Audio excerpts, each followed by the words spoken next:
Well, thank you all. Thank you so much, Phil, for that very gracious introduction.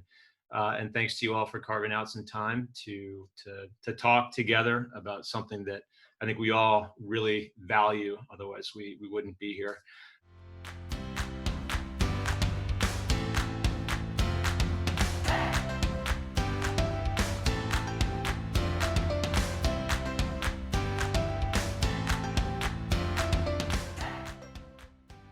And thank you, Phil. Thanks to the grade, and thanks to all of you.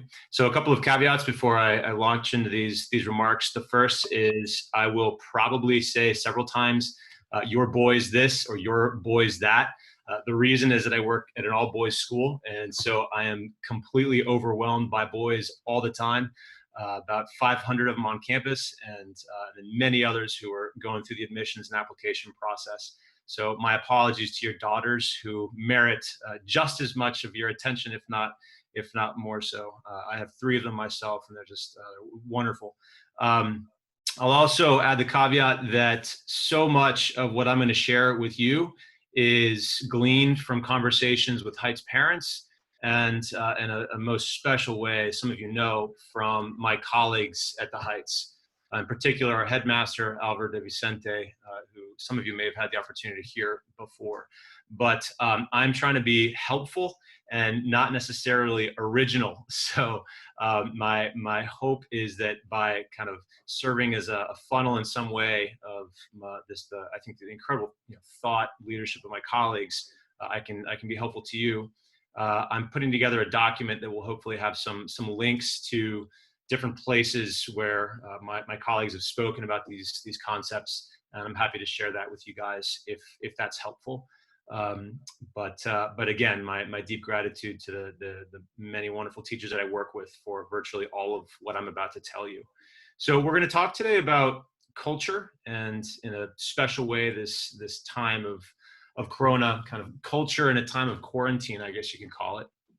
And in one sense, you could almost begin with the question of, well, why am I, as a teacher, why are our teachers at this little school at the Heights qualified in any way to talk about culture?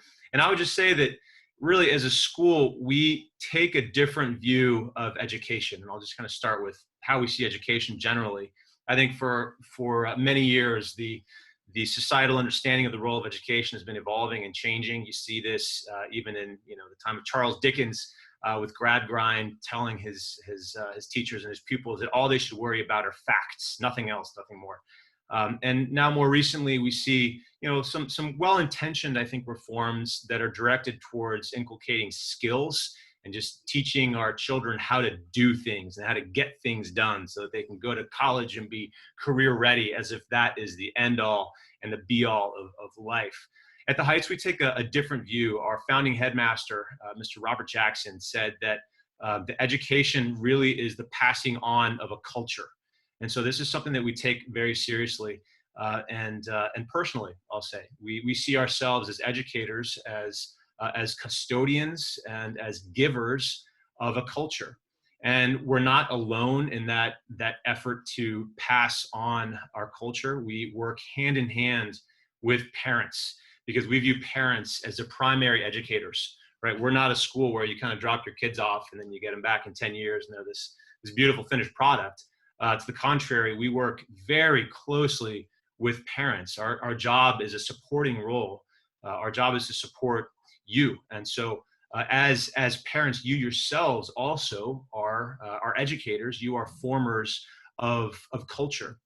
And culture is a funny thing, because it both shapes us and we shape it, right? And I think that you can see cultures. There's a variety of different cultures. We have a global culture in some ways now that's developing. It's been pretty remarkable to see just how united the whole world is at this day and age. There's a national culture, certainly. There's a state culture, right? Where you guys are in New York and in New Jersey, it feels a little bit different from what it does in Texas or other places, even my own Maryland or Virginia, a little bit to the south. Schools have cultures and homes have cultures. And so it is so important for us as parents, as teachers, to be aware of the culture that we are forming, because that culture is going to move our children one way or another. Culture, our headmaster says, is like a river. it's a current, and you have to navigate it because it's going to move you. It's going to take you somewhere. And so the way that you navigate that culture is going to really have a lot to do with where you end up. And ultimately, we want all of our sons and daughters in heaven. That's the ultimate destination for this educational project.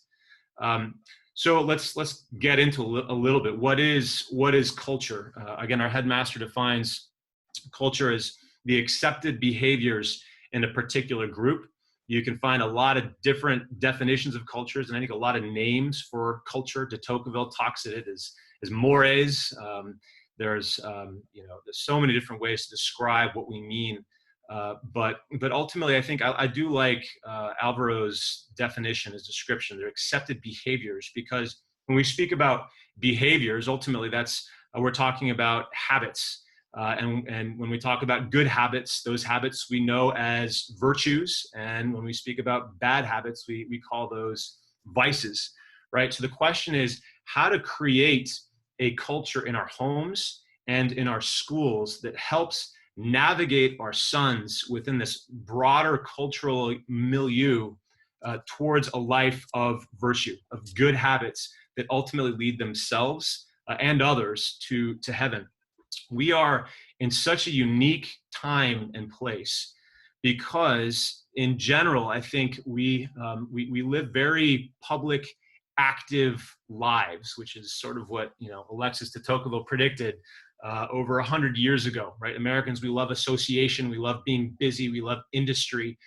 We are not the leisurely, contemplative people that maybe we're meant to be, maybe we're built to be. There's good to this and there is bad. But if you look at your typical family schedule in the United States right now, we have soccer practices, we have music practices, we've got club teams, we've got school teams, and we are so unbelievably busy that it's really hard for us to just stop with our families and smell the roses and make sure that we're orienting ourselves and our children's lives to the good. And now we find ourselves in a time where everything has just kind of stopped. And I'm not going to say that we're not busy, because I would say the contrary. In some ways, we're many of us as professionals, we're busier now than we've ever been. And many of our children are very busy now as well, because schools have jumped so headfirst into incessant Zoom calls and all the rest of it that our kids, it's not like they have a lot of free time either. But there is a bit of a cultural pause where we as dads can have more dominion over our home life and over the culture that our sons and our daughters are going to experience. I'm reminded in some ways of my own DC, which to say I love very much, but we have the mighty Potomac River that flows through our city. And there's one stretch of the Potomac that's flanked by the C&O Canal, right? Which is how, in yonder days, they would get goods from Pittsburgh down to DC without having to go over the rapids. But the Potomac River has some pretty phenomenal rapids. I mean, really incredible, beautiful waterfalls. But then, a couple hundred yards to the left or the right, depending on which way you're going, of course, you have this very calm, serene C&O Canal, right? And so for this next, whether it's another couple of weeks, another couple of months, God forbid it's not a year, but for a certain time, we are on a bit of a canal where we have calmer waters in a certain sense, and we can help our kids make sure that they're navigating in the right direction. I think it's really important for us to kind of take advantage of this moment. All right, so as parents and as dads, that's the task, right? To help our families, help our homes, create a positive culture that's conducive to virtue, right? To good habits that ultimately take our children to heaven. Now, when it comes to culture, one of the reasons I love culture as a descriptor of what we're trying to do is because it's very real. It exists in reality. It's concrete. There's habits. There's customs. It's very human. It's not entirely abstract. It's rooted in reality. And so I think as you're considering culture, you can think about the place where you exist, right? In this case, it's going to be our home. You can think about the time that you're investing in the culture. And then you can think about hopefully the beautiful things that you inject into that time and into that place to elevate your sons and your daughters towards the good. So time, place, and then hopefully a lot of really beautiful things. Now, when it comes to place, oftentimes I'm talking to folks here in DC, so I can't speak as candidly with them as I will with you. But my wife is an interior designer, and so I see what she does for our family by creating beautiful spaces. Right? Maybe it's moving a chair to a certain area, or it's shifting a paint color. It's buying a hammock for the backyard, something along those lines. And the kids flock to those places, right? So by being purposeful in our approach to places, we can create a physical context where our children build their culture, and it's fantastic. That topic is important. It's probably one for another conversation with somebody better qualified than I. But place is important. It's something to give some thought to. Maybe especially with reference to your children's work areas, their desks and the places where they're doing their homework, those sorts of things. I would like to focus more on time, because I think time it's a complicated thing to navigate right now, especially because our kids don't have a lot of the guardrails that are usually in place for them at school. At school, they've got bells and they've got teachers and hallway monitors. They've got, hard stops and hard starts for their soccer practices and whatever else. Right now, all that is stopped. And so for us as parents, we have to provide the guidance, I think, with regard to our children's use of time that will allow them to make use of these days, weeks, and months that we've been blessed with. So I do think that by really being careful with our use of time, that's maybe the main front, one of the main fronts in our fight to build positive family cultures. Seneca has a great quote on time. He says, time is the one gift that even a grateful man cannot repay. And I just love that thought. It's a priceless treasure. And so if we can help our children see the value of time, this is going to be, an era well spent. So I'd say, with regard to time, a couple of thoughts for you. And again, this is where I'll spend most of my time with you. I think a lot of families have found it useful, have found it helpful to have a written daily schedule for their families. And this is probably old news to some of you, maybe all of you. But I think that's something that I've seen work for a lot of our Heights families that I've been talking to and working with during this era in particular, is for you and your spouse to start each day and to come up with a written calendar, a written schedule for the day that you can post in a public place. So we put that written schedule on our refrigerator, and it has been so neat to see how our kids, at first they kind of groaned about it a little bit, but over time they'll remind us if all of a sudden, if we've forgotten to post the schedule. They'll call us out on that. And so it's been a really neat thing to see. But I do think that it's important to begin your day syncing up with your spouse and making sure that you have a lot of those bases, really important bases, covered. What are those bases? I'll speak to them a little bit as we go on here. I think if you want a more robust treatment of this, our headmaster just did a podcast on helping our students schedule their days during Corona. This Corona era that we're in. It's a good conversation. It's directed mainly to high school students, but I do think it'd be helpful. It's on our website if you want to see that. But again, starting the day with your spouse, coming up with a written schedule is absolutely essential. I think for another aspect of family culture when it comes to time for us, we call it the morning routine. And for all of our kids, some of them it comes easier to them. Some of them it comes a little harder. But it's important that they all know what it is, and that they all know that we expect them to undertake that routine.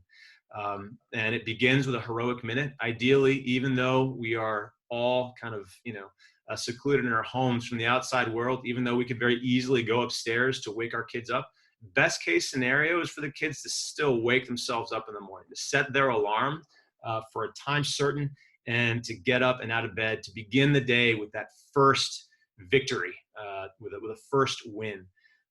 Obviously, in our house and in most other houses, the kids they don't have to get up at 6:30 anymore, or 6 or 5 or whatever the case might be for you. It's okay to get up at 8. and maybe even 8:30, depending on the age. They can take that additional luxury that we're being afforded. But I do think, again, they need to have a time certain upon which they rise. I encourage my kids to get up, make their beds, and say a morning offering right there, and of course brush their teeth before they come down. And these are very particular things. But if you're in a busy home, you know that your kids need this particular guidance, and some of them are going to get it right. You're going to tell them once, hey, morning routine is heroic minute, morning offering, make your bed, brush your teeth, and then come downstairs. Some of them are going to need to be reminded, and that's absolutely fine, right? But I think we've hit a point now in our family, and I know many other families have as well, where you can just ask your child, are you ready? Are you ready for the day? And they'll understand what you're talking about. And hopefully they'll be completely forthright about having brushed their teeth. If not, you'll be able to tell in short order. But again, the morning routine is such a crucial part of starting the day, beginning the day really, really well. I'd say the second thing to actually put into your, or maybe it's the first thing you put into your schedule, but a very important component of a successful day that probably doesn't even need to be mentioned, but it's exercise.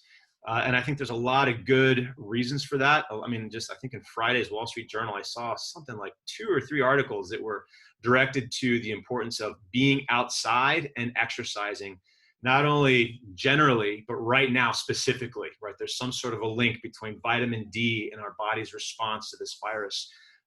There are so many good reasons. Now, I think for boys in particular, they need to get outside, I'd say first thing in the morning. I don't make my son sit down to homework until he's just gone outside and done something for 30 minutes.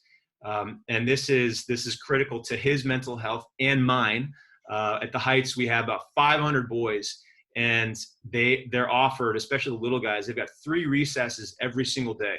The shortest one is about 15 minutes. The longest one's 30 minutes. They have PE every single day. And I cannot imagine teaching these guys, especially the younger ones, without offering them the opportunity to just get their energy out, go have an adventure. It's good for them mentally and physically. So exercise has to be something that you incorporate into your family's schedules. I think, again, this is not some sort of an inbound effort, but just as the school, we've been trying to help our families.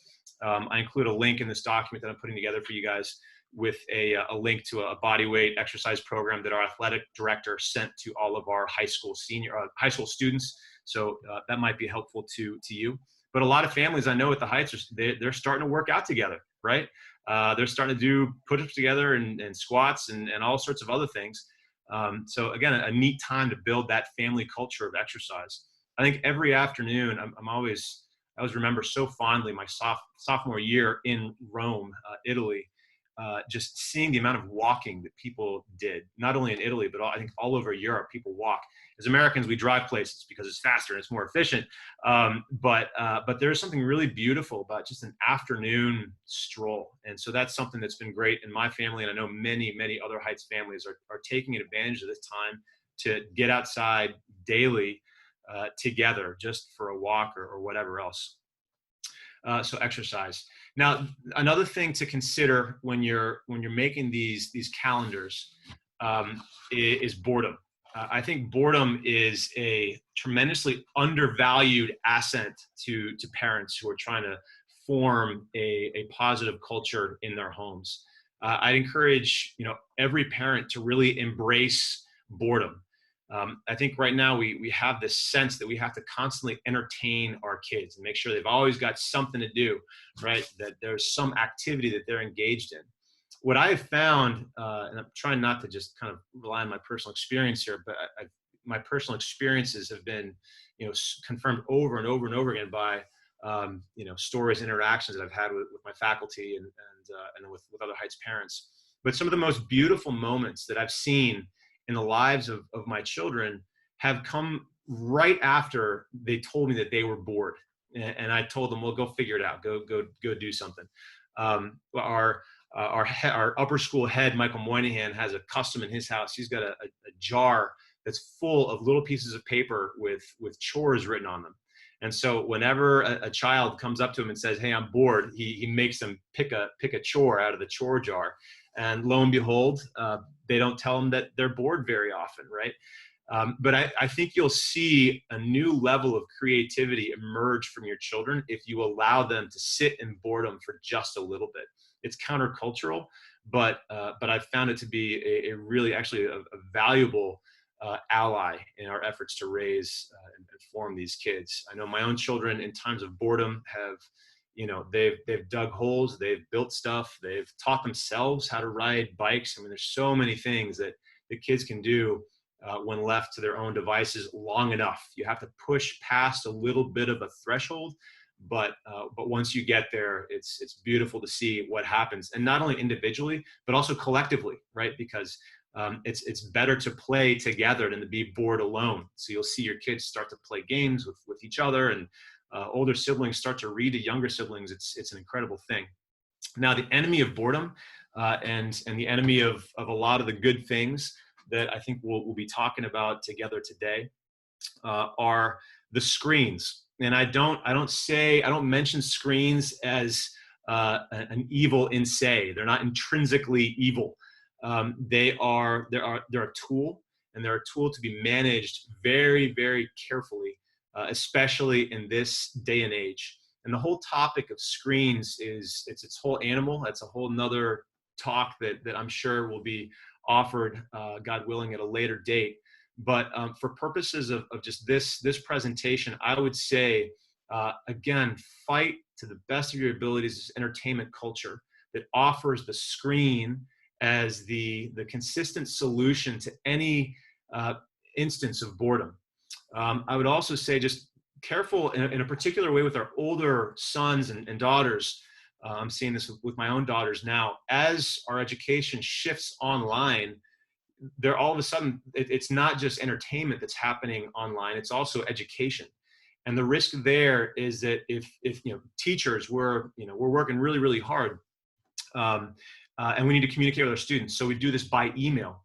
Now, the risk is that the kids become accustomed to checking their email constantly, just like we've kind of been accustomed to this. And it's a problem. I think many of us struggle with this, and we're trying to back off, actually. But our kids right now are all of a sudden thrust into an age where, in order to do well, they might have to be checking their email several times a day. So what we've done at the school is we've asked every teacher to send a week's worth of homework assignments on Friday, by close of business Friday, so the kids don't have to feel this overwhelming need to check email constantly for fear of missing out.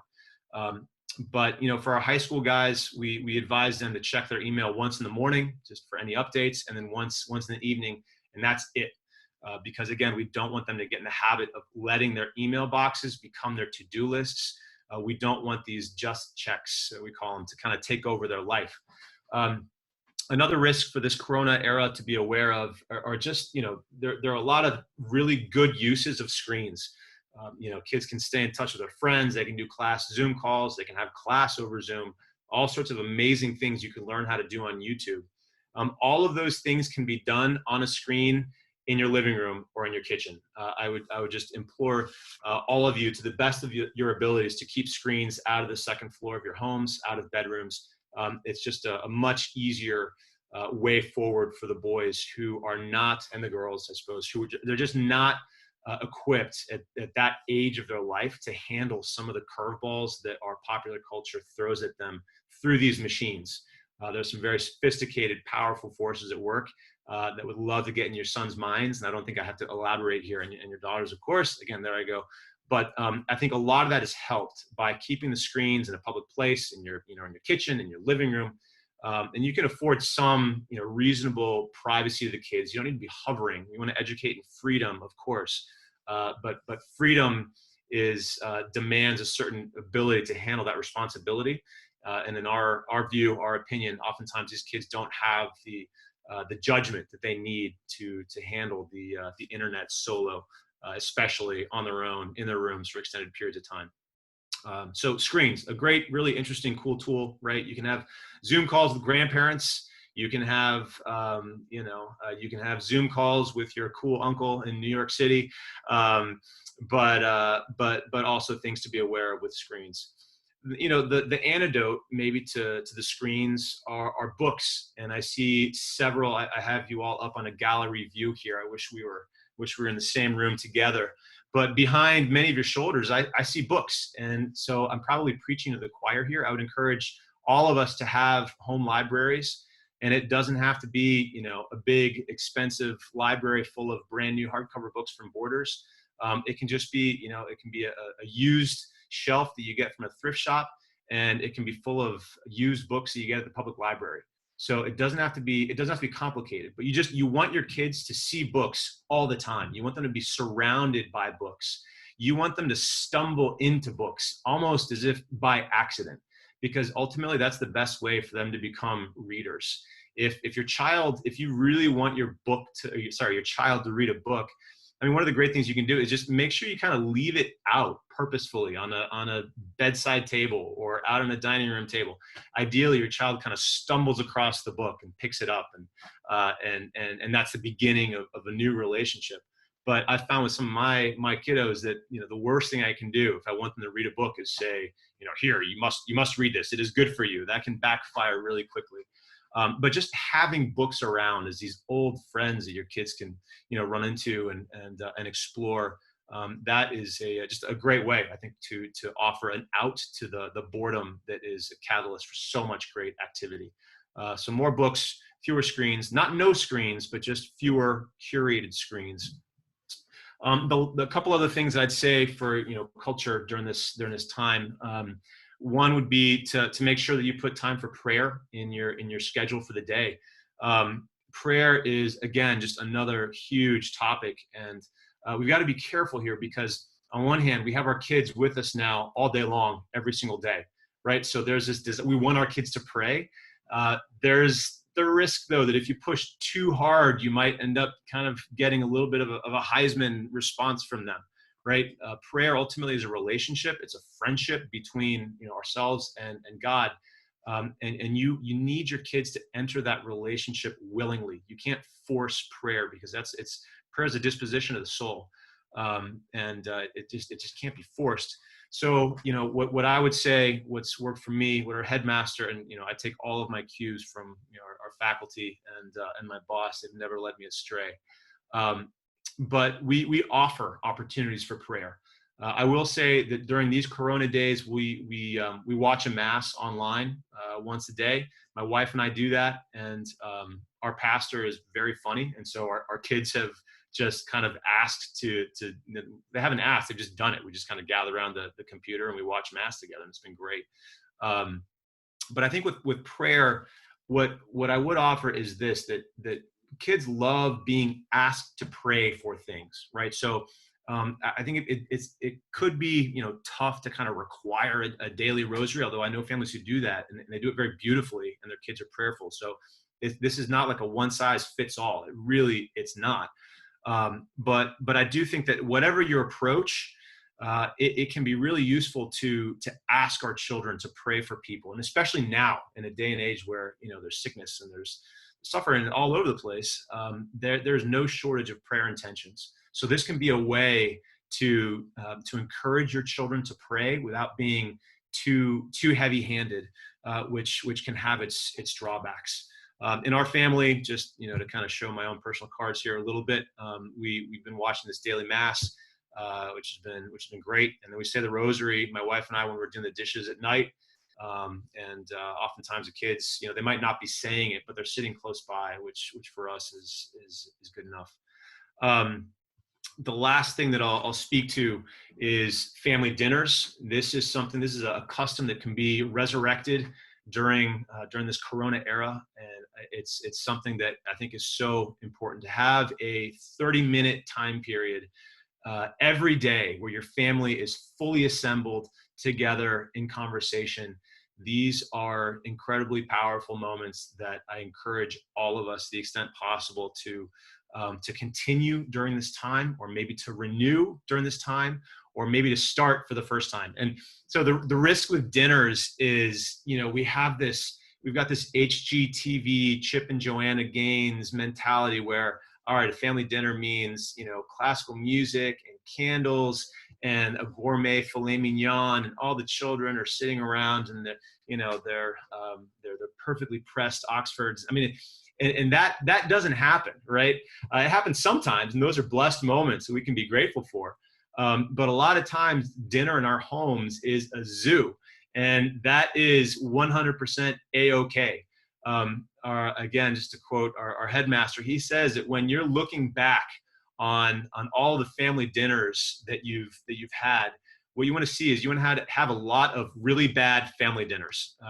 You want these things to be dinners that you have, whatever the circumstances, reliably the kids can count on them. And in the moment, you're pulling your hair out because you're just asking yourself, who are we raising? Who are these monsters? Where are table manners and all the rest of it? But when your kids look back on it and they're in their 20s and their 30s and beyond, they're going to say, man, we really had some great dinners. Those were great. They will thank you for those moments when you are feeling like a failure as a father. It's a beautiful, interesting thing. To close out just these comments on time, I would say another myth is this idea of quality time. I think this era is beautiful because it allows us to not focus so much on quality, but just more quantity. Quantity time is what our sons and our daughters need. And this is going to continue after they go back to school and we head out of the house again to get to work. But we really should be trying to spend at least a couple of minutes with each of our kids daily. I know Heights parents who've bought dogs so that they can walk the dog with a different child, one night of the week, right? They kind of cycle through their family. As part of our examination of conscience at night, it's almost something to think about. How have I engaged with each one of my kids today? So again, just this Corona time, kind of a neat opportunity to drill down and do that well. The end result of all this stuff, hopefully, especially with that schedule that you've considered with your wife in the morning, it should be an ordered home. Order is, it's seen as something kind of, imposed from above and dictatorial, but it's not. It's what allows really good things to run wild. If you have a good track for yourself, then you can put the pedal to the metal and go full speed. And we found that to be true in our boys' and our daughters' lives, right? If you give them good guardrails, then there's not this fear of kind of falling off the edge, and they will go full bore in the direction that you encourage them to go. Hopefully a good schedule encourages also the life of the mind, right? This is a great opportunity to help our kids grow and study. And it leads to a prayerful life. I think if you look at all these things, order, the life of the mind, and prayer, what this is, what you could call it, is a contemplative life, which is ultimately what we're trying to do. We're trying to create these cultures in our homes that lead to contemplative lives, which is what we're made for. My closing bit of wisdom that you can take or leave, but I think it was Pope Paul VI who said that modern man listens more willingly to witnesses than to teachers. And if he listens to teachers, it's because they're witnesses. It's a powerful quote, because a risk for us as dads is to kind of start wagging our finger and say, this is the way it's got to be because I say so. But ultimately, it's so much more powerful to lead by example. And maybe that is what the greatest gift of the silver lining on this very dark cloud, but there's a silver lining. Maybe that's what it is that for an extended period of time, we get to show our kids with our lives what we mean when we say, get up on time, make your bed, live an ordered life, practice your schedule, have good table manners, right? All these sorts of things, we get to show our kids that. So it really can be, I think, a powerful moment for us to teach, because ultimately it's by being good witnesses that we're the best teachers. So that's all I have to share. Eager to hear your experiences and help with any questions.